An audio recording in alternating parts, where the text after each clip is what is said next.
트로트 가수 김호중 씨 소식도 살펴보겠습니다. 김 씨는 아시다시피 지난해 음주 뺑소니 사고로 징역 2년 6개월의 실형을 선고받고 복역 중입니다. 그런데 최근 이 수감돼 있던 서울구치소에서 국내 유일의 민영교도소로 이감이 됐다는 사실이 전해졌습니다. 민영교도소에 입소할 수 있는 조건 매우 까다롭고요. 또 경쟁률도 치열한 것으로 알려졌습니다.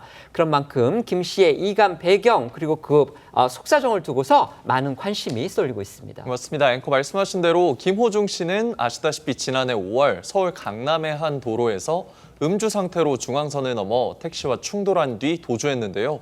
이후 운전자 바꿔치기, 차량 블랙박스 메모리 카드 파손 등 정황이 알려졌고 재판에 넘겨졌습니다. 1, 2심 재판부는 김호중 씨의 징역 2년 6개월을 선고했고 김 씨의 상고 포기로 형이 확정되면서 김 씨는 최근까지 서울구치소에서 수감 중이었습니다. 음주 뺑소니 사고와 관련해 김 씨의 사과 발언 다시 듣고 오시죠.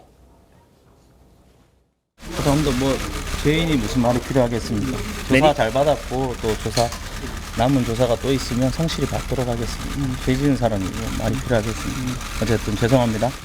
혐의 어떻게 소명하셨습니까? 죄송합니다. 반성하겠습니다. 죄송합니다. 매니저한테 직접 증거 인멸해달라고 부탁하신 거 맞으세요? 죄송합니다. 그런데 김호중 씨가 그제 이 서울구치소에서 민영교도소에 있는 소망교도소로 이감된 것으로 파악됐는데요. 민영교도소 아마 생소하신 분들도 있을 듯합니다. 어떤 곳인지부터 먼저 설명해 주시죠. 그렇죠. 민간이 운영을 한다는 건데 이 경기도 여주시에 있는 소망교도소는요. 2010년 12월 개소를 했습니다. 이 국내 최초이자 유일한 민영교도소인데요. 이 개청 당시에는 아시아 최초로 국가 형벌권을 민간이 위임받아서 집행하는 그런 사례로도 잘 알려졌습니다. 기독교 재단 법인이 운영을 하는 곳으로서요. 이 정부 위탁을 받아서 비영리 방식으로 운영이 되는데 이 정부로부터 운영비의 상당 부분을 지원을 받습니다.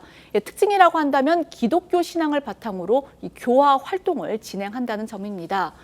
또 이 수감번호 대신에 이름을 부르는 교정 방식, 수감자들이 직원들과 함께 식사를 하는 것 등이 특징이고요.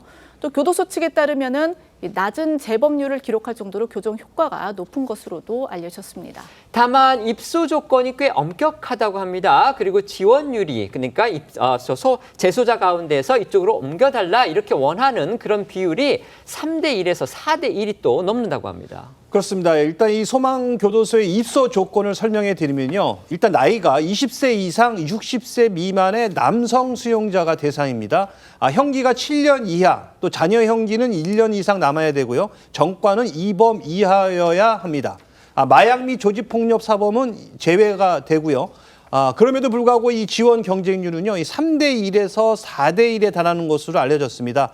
이 구경교도소에서 법무부에 이송을 원하는 희망자를 보고한 뒤에 이 면담 대상자를 이 소망교도소에 통보하면 이 방문 면담 등의 과정을 거쳐서 이 소망교도소가 이 법무부와 조율해 최종 이송자를 확정하는 식으로 이송 절차가 진행됩니다.